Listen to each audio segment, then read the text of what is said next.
Hello everyone, and welcome to RPG Me episode 2. I'm recording this on a Friday. I have just finished watching Falcon and Winter Soldier with my wife. It's a good show. We enjoyed it. It's really good. I think I'm enjoying it a little bit less than she is because unlike WandaVision, it's more of a TV show where, they did a previously on. They kind of have their wrap up, they have their cliffhangers and everything, and it just feels too TV showy for me, where with WandaVision it was like, oh, what's going on, And I know it's still a really good show. I think she likes it more than I do, I'm still really liking it. So definitely something we've been watching and interested in, but that has absolutely nothing to do with games, which is why you're here. Because this is the second episode of Matt Talks Games. I appreciate you checking me out. Hopefully you enjoyed the first episode. It's going to be very similar from this episode, from the last episode. I'm going to start off talking about what I've been playing. Then I'm going to go to the news. I'm going to add a new segment this time where it's going to be just talking, just briefly about things that I don't have anything to say about, but they are still news topics. So I'm just going to bring them up. And the third segment is going to be what's on my mind this week. This episode, I should say. What's on my mind is games as a service. Just kind of generally talking about it as a big picture thing, maybe where it's going, what are we doing? Obviously, I don't have all the answers. I don't even have all the questions, but I just kind of want to talk about it, especially with Marvel's Avengers going to PS5 and kind of some of the roadmap that they've had. And we'll talk about that in the show and some of that stuff. Just kind of want to talk about games as a service in general as a topic, because that seems to be where some of the games are going recently. So we'll touch on some of that and more, so hopefully you will enjoy the show. When we come back, we'll talk about what I've been playing. Alright, welcome back. This is what I've been playing. Not a whole lot different from last week. As always, I play the same mobile games on my phone. I play Township. I'm in a co-op with my wife. I play Adventure Capitalist on there. I'm also playing Adventure Capitalist on the PS5. I got 2 more trophies to go. I'm trying to get them. I'll get them soon, hopefully, but it's one of those ones where it's just so long. It just takes forever to get through them. But I'm pretty close, 2 left, so hopefully I'll get those at some point. In a similar vein, I'm still playing Clicker Heroes. I pop in, I play for like 3 minutes to get everything up to speed, and then I pop out because that's the type of game that it is. But I'm trying to get all the trophies in that one too, but it's just one of those long running things where it takes forever to get to them. So chipping away a little bit here and there. I'm playing Loop Hero. I've been doing that a lot on the PC. I finally got the Necromancer, so that's the third type of character that you can play.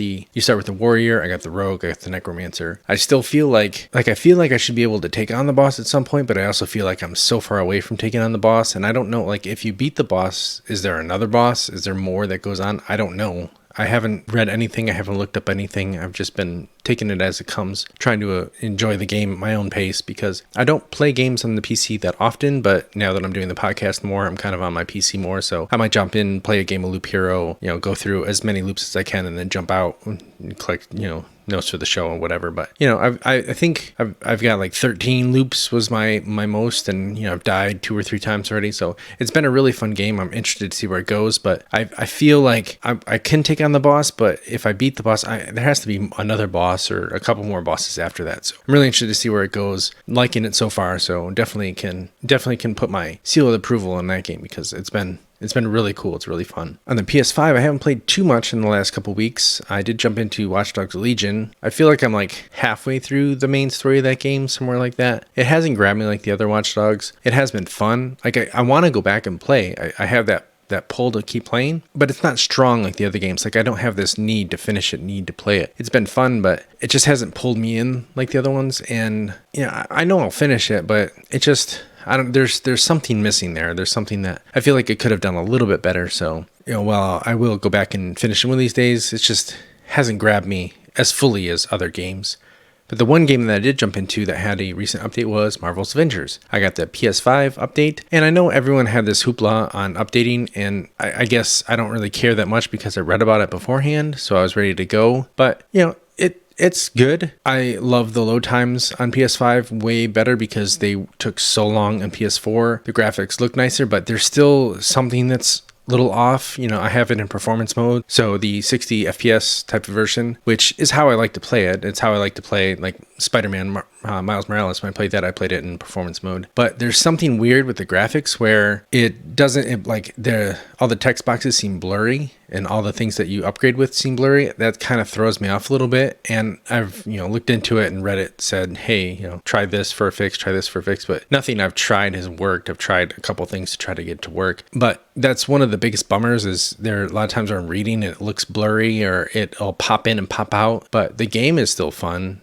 I'm playing the Kate Bishop. I didn't play that when it came out, and that's been fun. She's a cool new character. I've only played a couple, I think I'm less than halfway through her missions. She's been a good character. I've played a couple missions with her so far, so she seems fun. I haven't played Hawkeye or anything, but it looks better. Some of the quality of life things have been really good. I haven't played it for a long time, so I haven't known, but like being able to access the different factions from one location is nice because, before you had to go from the helicarrier to this place, to that place, to go to the different places and that go to the different factions and do your thing. And it's nice to be able to at least stay in one spot and visit them all, not visit them all, but get all your dailies and everything from one location in a good way. So that's been nice. But it still feels like the same game. It still feels like, for the little bit that I've played, okay, go in, go through your gear, try to get the best gear, look at this, look at that. Spend a lot of time in the menus trying to figure out what's best and what's not. So it was fun. I'll go back, I'll play more, but first blush with the PS5, it's so much faster. That is so much better, but there still leaves a little bit left to be desired. So hopefully,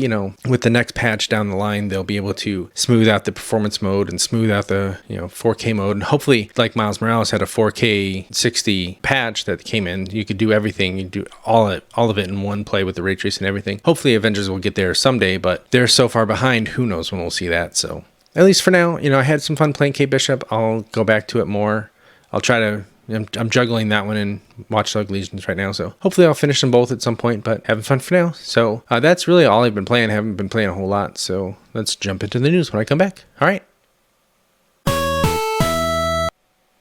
right, and welcome back with the news. First story up is from Liana Rupert from Game Informer. The PS3, Vita, and PSP stores are all reportedly going to close permanently this year. She is quoting an article from The Gamer, where they found that these 3 stores are going to be closing permanently. You will no longer be able to purchase anything from any of these stores. There hasn't been any word yet. Obviously, it's still a report. It's not something that's actually happened yet or actually been officially revealed. But if you haven't bought anything from these stores, you won't be able to purchase anything going forward. It hasn't been confirmed that you won't be able to download what you have purchased yet, but I have to imagine that that's going to stay in place.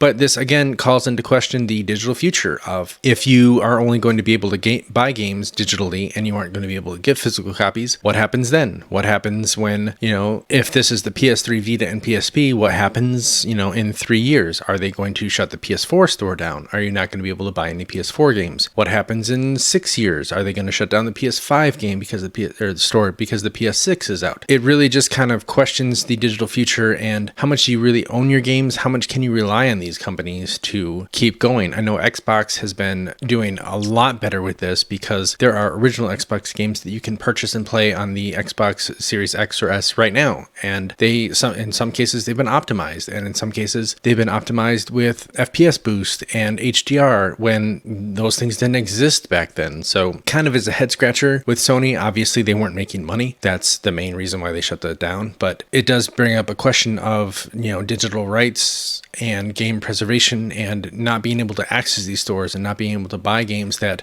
some of these games don't exist. Like some of the PSP games, they don't exist anywhere except for the PSP. Same thing with Vita. They're only on the Vita. Now, some PS3 games have been, you can get them through PS Now, but you still can't download them. You can't buy them on the PS4 or PS5 to play them. And that is a real big problem. So I don't know how they're going to solve this in the future. I know Xbox has been making bigger strides on a unified future, but with PlayStation, they just don't seem to care, and that kind of is worrisome. So we'll see what this brings, and we'll see what the fallout is from this, but it's not looking good so far. So if you have any, this is reportedly going to come, I think, around June, July, August of this year. So if you're still playing on any of these, go ahead and buy some games, buy those things that you wanted right now, because who knows if they'll even be available to buy in the future, because not everything's made physical. So just a warning of that digital future that's coming of, maybe you might not be able to play all the things you want. Brian Shea of Game Informer had my next story of the breaking down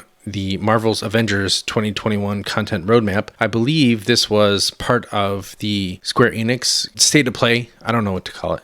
Their live stream. I'm not sure what they called it, but it was part of their stream that they had and their content and their roadmap. They decided to talk about what was coming with the future of Avengers, especially because at that point, I don't think the PS5 version was out yet. So they kind of just broke some things down. I'll just kind of briefly touch on some of them right now. The Tachyon Anomaly, they're going to have some events that, some missions that deal with that coming this spring.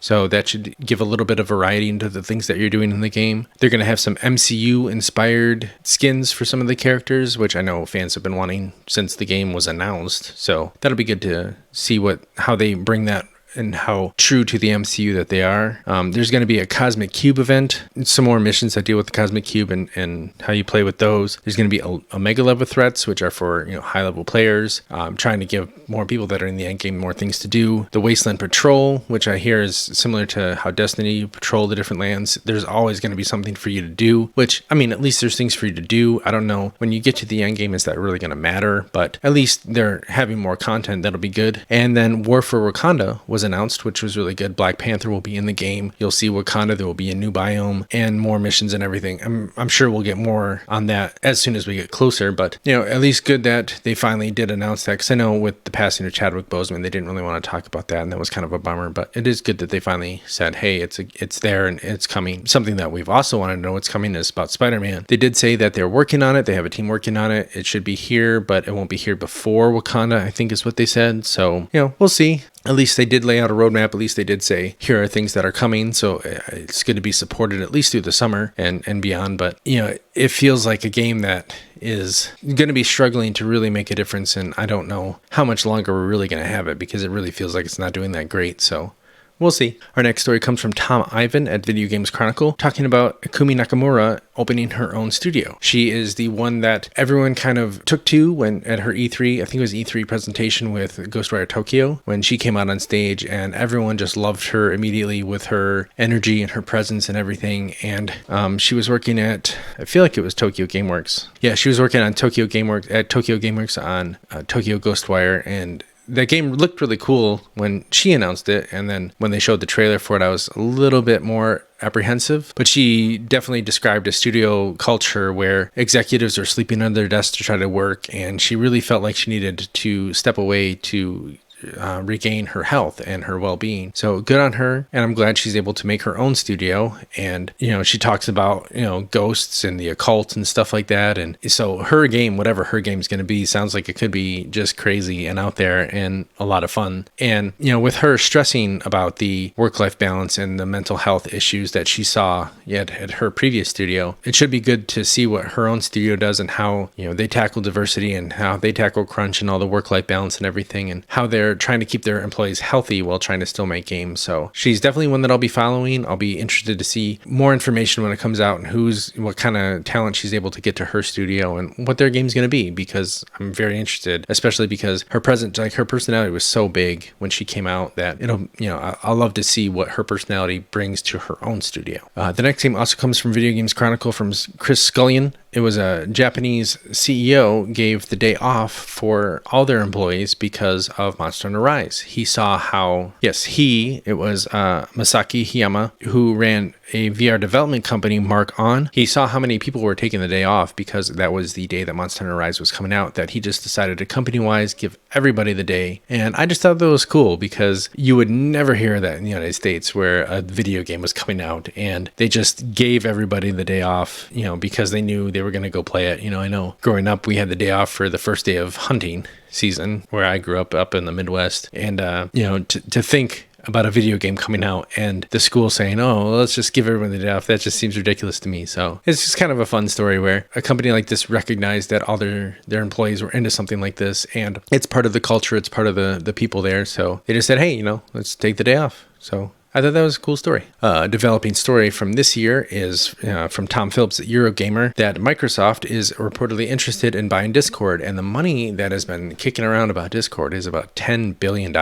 And that seems like a lot of money, because I feel like when Disney bought Marvel, it was like $4 billion or something like that. And $10 $10 billion for Discord just seems ridiculous because, again, a lot of the reports say that Discord isn't really making money. They have their Nitro subscription, but that's about it. That's the only way to really make money on the service. But I feel like this is one of the Microsoft things where they know that gamers are into this, and this is where a lot of people go to communicate with their friends, to look up solutions to things online, to interact with people just in general, or to even use voice chat when party systems don't work, or just because they have a group of friends they have met on Discord. So it seems almost like Microsoft wanting to get ahead of the curve a little bit before anyone else can, and purchasing something that will, maybe if they charge subscriptions or something, make them more money down the line, because I know a lot of people have said, PlayStation should have Discord integration. Nintendo Switch should have some sort of Discord integration, because so many people go to Discord and they use Discord to communicate and to have voice chat and everything. So it almost seems like Microsoft, because they have so much money, just saying, let's buy this, let's integrate it, and then if other people want it, they can pay us to integrate it into their system. So we'll see how it all pans out. It hasn't been finalized by any means, but it seems like they're the only ones in the race, and it's probably an inevitability at this point where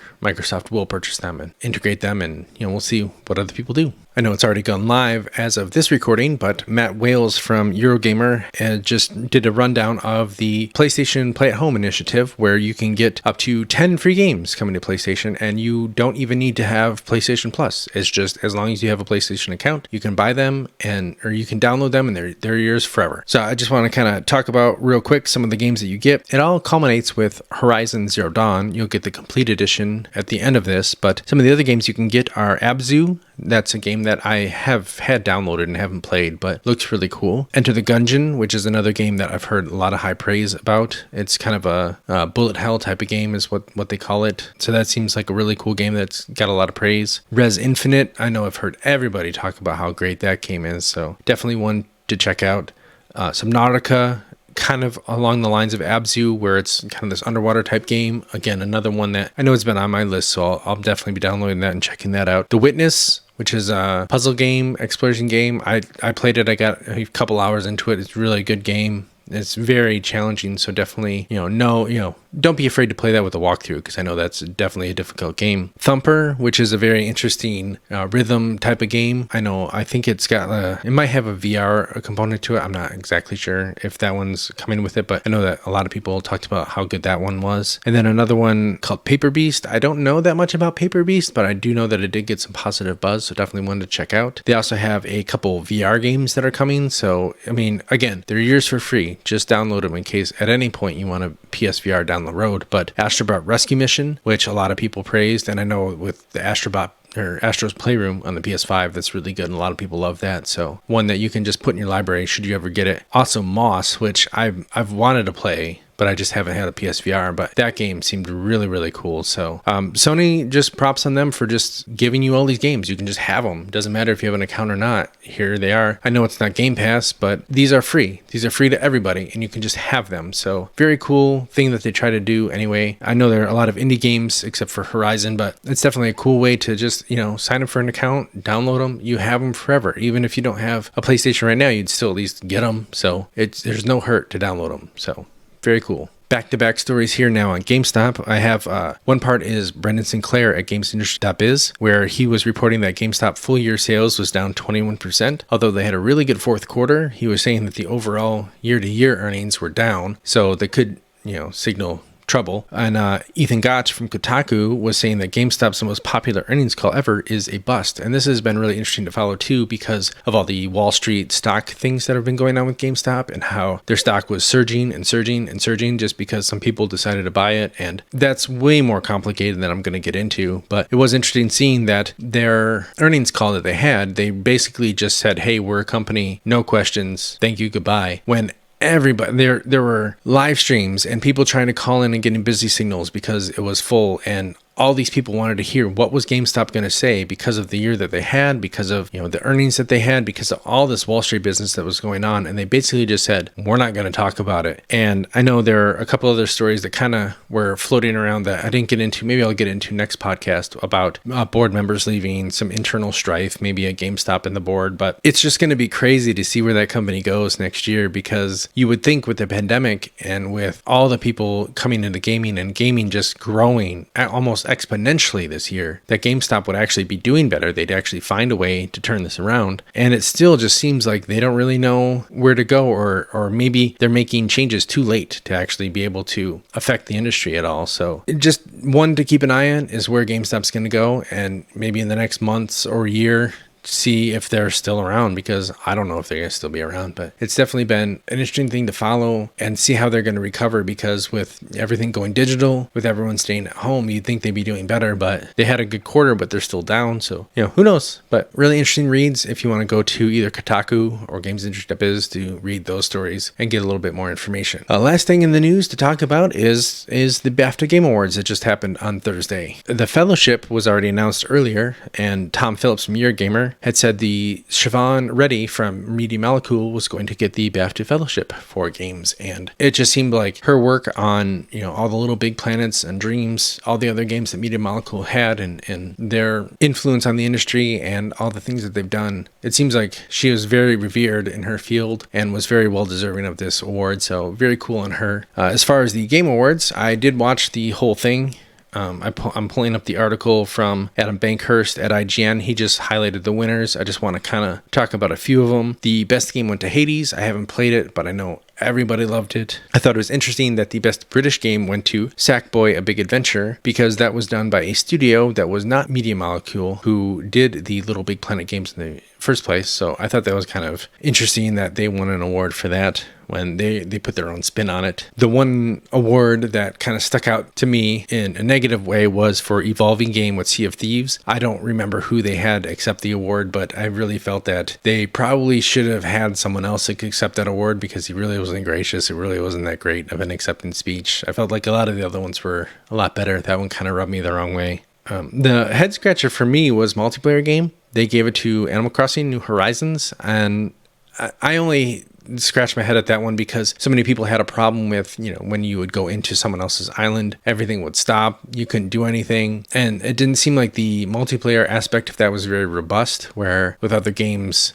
you could do more, you could say more, you could talk to other people, and you couldn't really do any of that in Animal Crossing. But I do know that a lot of people did use Animal Crossing, especially through this pandemic, to visit other people's islands and connect and, hang out and kind of be with someone when you couldn't be with someone. So I understand it for that aspect, but I know that the technical aspect of it was a bit of a failure, I guess. It was good to see performance in a leading role go to Laura Bailey as Abby. I know she got a lot of online hate and online harassment for her role, and I really think that it is undeserved, because her character in The Last of Us Part 2 was so good. Definitely one of my favorite characters easily in The Last of Us Part 2. And I thought that her performance was amazing. So I'm pretty sure she won the Game Award for it. She won the BAFTA for it. She probably would win. I don't know if DICE does it, but she should probably win there too, because she did such a great job, and I'm really glad to see her win that one. And the last two to talk about performer in a supporting role was Logan Cunningham. He played Hades, Achilles, Poseidon, Asterius, Charon, and the storyteller in Hades. And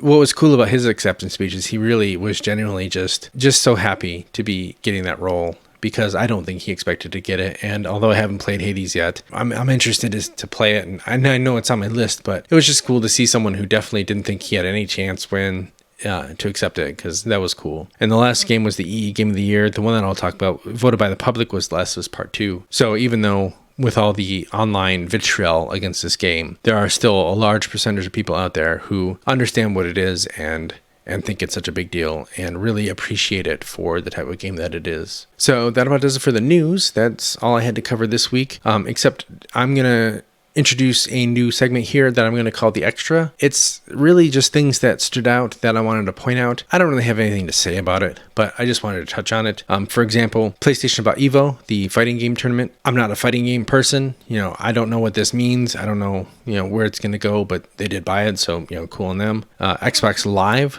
was renamed to Xbox Network. Again, I just think that's more of a branding type of thing. I don't think there's really a news story around there. March 31st is dubbed the day Mario died, and that has to do with, these games that Nintendo put on the Switch, like Mario 35, Super Mario Brothers All-Stars, and they're taking them off. If you haven't got them by now, go get them. There's a couple more days, but, again, not really a big news story, because, they said March 31st was going to be the day they're going to take them off. And then again, the last one is just Terraria. I thought that was interesting. Terraria sold 35 million copies across all its platforms, and that is crazy because I know that the dev team for that, if it's not just one person, it's, like 3 people. It's very small, and he was able to sell 35 million copies. I know I played it a lot on my Vita, so just, nothing more to add, but, cool for them to get 35 million copies. So that wraps it up for all the news segment. When I come back, I'm going to talk about what's on my mind.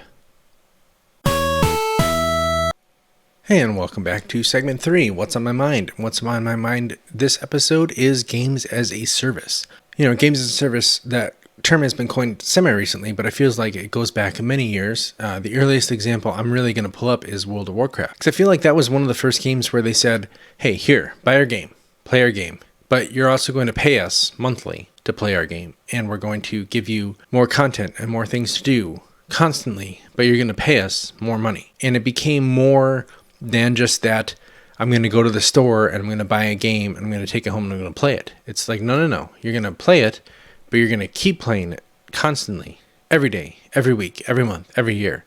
Because, as we know now, we're in 2021 and it's still going. And, that's one of the although games as a service is something that came out recently, that's definitely something that started back then. And I feel like there are different types of games as a service that exist. I feel like you have the subscription model, like World of Warcraft, like, Elder Scrolls Online was trying to do, like Final Fantasy 14, I think Final Fantasy 11, both of those had the subscription model where you would play and you would pay monthly and you get more things to do and more things that you would gather. And, that was one way to do it. And another way to do it, I felt like it was almost a more traditional approach of here's an upfront price, like on games like Destiny or Fallout 76, where you paid for the game, you paid your $60 or whatever. And you could play, you could do whatever you wanted for as long as you wanted, but you could also give them more money for different things in the world, or different currency that you would then turn into different gear or different things that items that you could use or items that you could equip in the game. And then you have a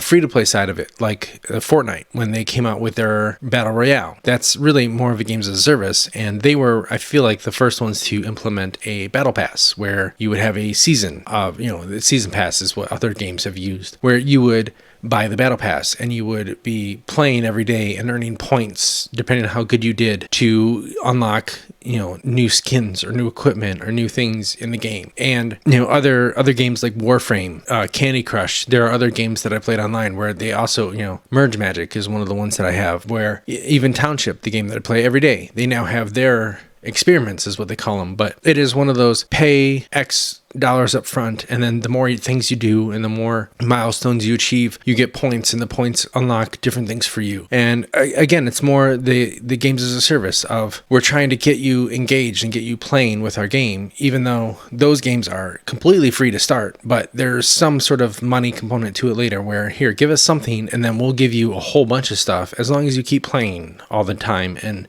doing all these things that you want in the game. And then, I still feel like there's another one where it's almost a hybrid approach, where you have games like Grand Theft Auto or Red Dead, or even, Madden, or all the sports games, or even, Marvel's Avengers, which I know has been in the headlines lately because they had their biggest update, where you have an upfront price, you pay for the game, but they have some sort of single player component to it, where, with Grand Theft Auto, Red Dead, with Marvel's Avengers, you have a story that you play through completely on your own, and it has nothing to do with anything. It's just, here's your campaign, here's your single player story. Even then, even with Madden, I know recently they've had the long shot where they've had a single player campaign to it. But even with Madden and the sports games, you still have your career mode where you control your own team and you play your own league and everything. And it's completely just yourself, single player against the computer. But all of these games also have some sort of online component where you can go out and play with other people. You can run different missions. You can do different things. And you can also put in more money if you want to for various things. With Grand Theft Auto, you can buy the shark cards, which are,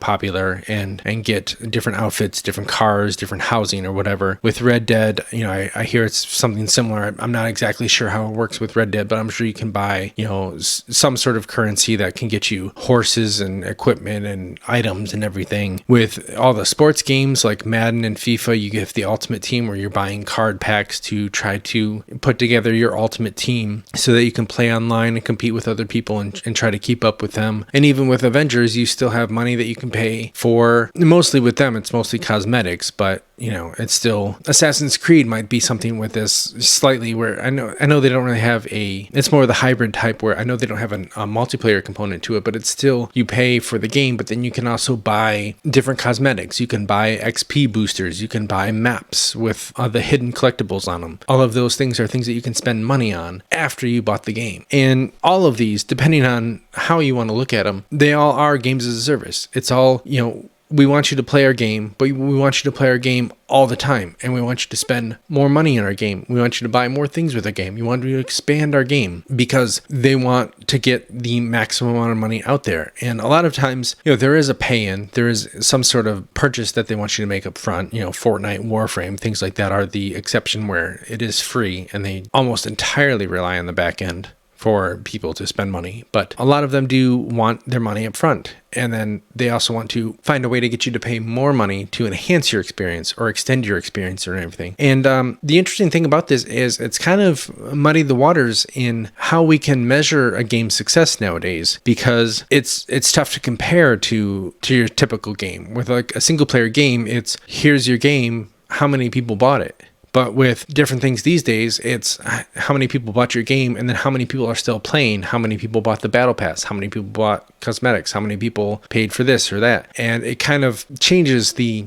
dynamic, especially if there is a free-to-play game where the cost to enter is zero. And some people will enter at zero and put no money in and play for 100 hours. And other people will put $0 in and spend, $200 to try to reach top-level competitiveness. You don't know. And it kind of makes it harder to judge one game's success versus another when the business model is so different. I don't necessarily think that games as a service is inherently bad, but they definitely have a lot of places where it can cross that line into predatory, where they will slow things down, or they will put up time gates, or they will, just make it so that you have to pay money to progress. And I think that's part of the problem with games as a service, especially when you look at sports games with the Ultimate Team. There are a lot of times where, if you're trying to compete, if you're trying to actually be in that community and be competitive, you generally have to spend a lot of money to open card packs, to play the game a lot, to get those top tier rewards. Otherwise, you won't be able to compete. You won't be able to be in the top, 5% of players, because they're the ones that are out there spending money and spending all their time doing this. And to try to compete on your own without spending money, I think there's a report where someone wanted to make their FIFA Ultimate Team, and they said it would take something like 2,200 hours to get all the cards that they wanted to. And that's just ridiculous. No one can do that without paying money. And that's where some of these problems arise is, you still want to make the game fun and accessible for people. But when they cross that line into,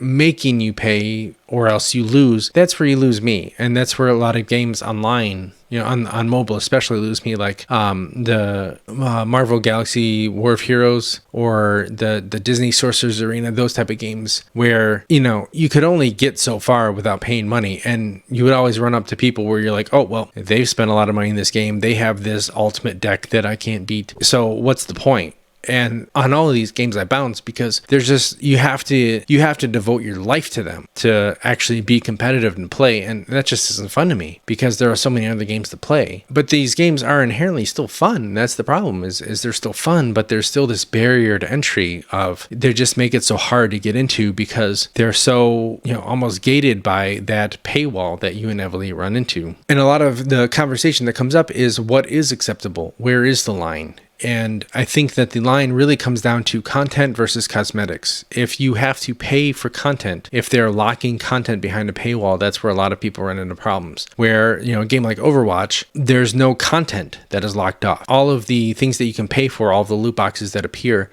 it's just cosmetics, it's skins, it's emotes, it's, and Marvels, it's the nameplates that you can have, it's the different things you can wear, which none of them you can really see anyway, unless you're in a multiplayer. But, that's where it seems like a lot of times where players will be more accepting to it of, I paid for this game and you have all these bonus things that I could buy, but I don't have to. I could just play this game, enjoy it, get what I get, and so be it. But if I want to give you more money, I could give you more money. I think, again, one of the things that people have been pushing for more recently are, a lot of things are loot boxes where you could pay money and then get the chance to win something. And a lot of people are saying, if there's a skin that's involved or there's a skin that's available, just let me pay for the skin rather than paying for the chance to possibly get the skin. And I think that's the next step, where I think the first game that comes out with something of, we're going to have a season where everything is random, and then the next season we're going to open up everything from the last season where you can just pay for it, and then they'll have new stuff that's random. I think whoever comes down with that system first will be very successful, because I know a lot of people, they just want the thing that they want, and you would get people paying more money to try to get it right away, but you would also get the people that would say, hey, I don't care, I'll wait a season and I'll buy what I want because you let me. I think whoever can figure that out first would really be beneficial, because I know that is one of the biggest problems that's out there in the community right now. One of the last things I kind of wanted to bring up is games as a service. What about Xbox Game Pass? Because that almost feels like a game as a service on the biggest picture of, if you just give us, $10 a month, $15 a month for Ultimate, here are all these games.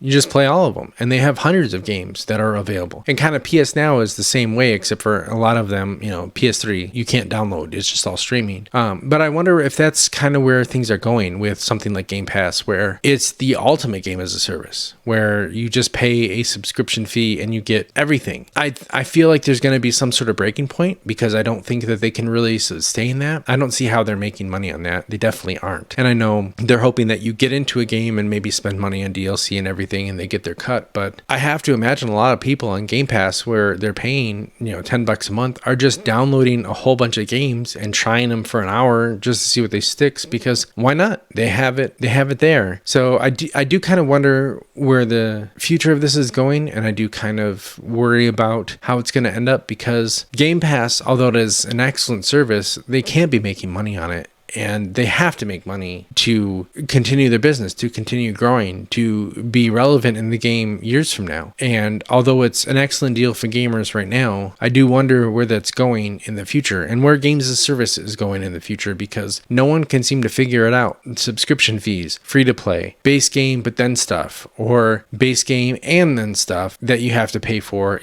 There's all these different things, and the market is kind of mixed, it seems like, on what they want to pay for. And it really depends on the consumer, what type of game they want to play, and what appeals to them. Because games like Fortnite, if they didn't have Avengers and DC and all that stuff in there, would people be paying for all that stuff? I don't know, and even Call of Duty, with all of their various modes and various games all over the place back and forth, at what point do people say, this is too much, or I only want to pay for this but not this?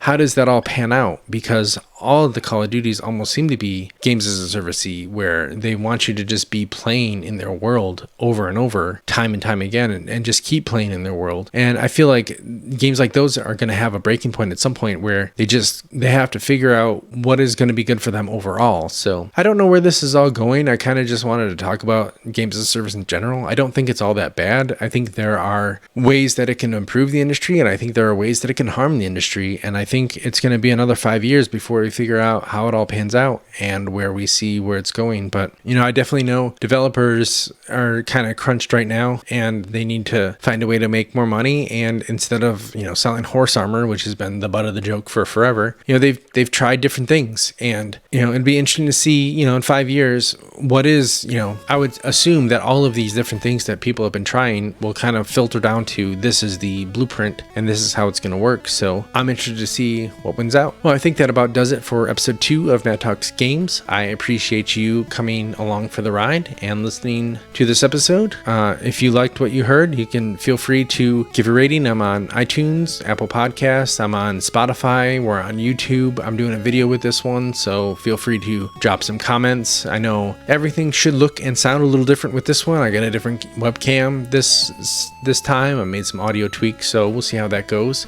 You feel free to tweet at me at it's MTGRPG RPGme, RPGME. Instagram, it's RPGme Show. I have a Facebook group if you want to go there. It's, you can just search for Matt Talks Games on Facebook. You can also go to rpgme.net/mtg if you want to keep up with the latest episodes. On rpgme.net, there's a contact section that you can click on there. If you want to go ahead and write in, you can write in there. It's more anonymous. You don't have to put your name or your email.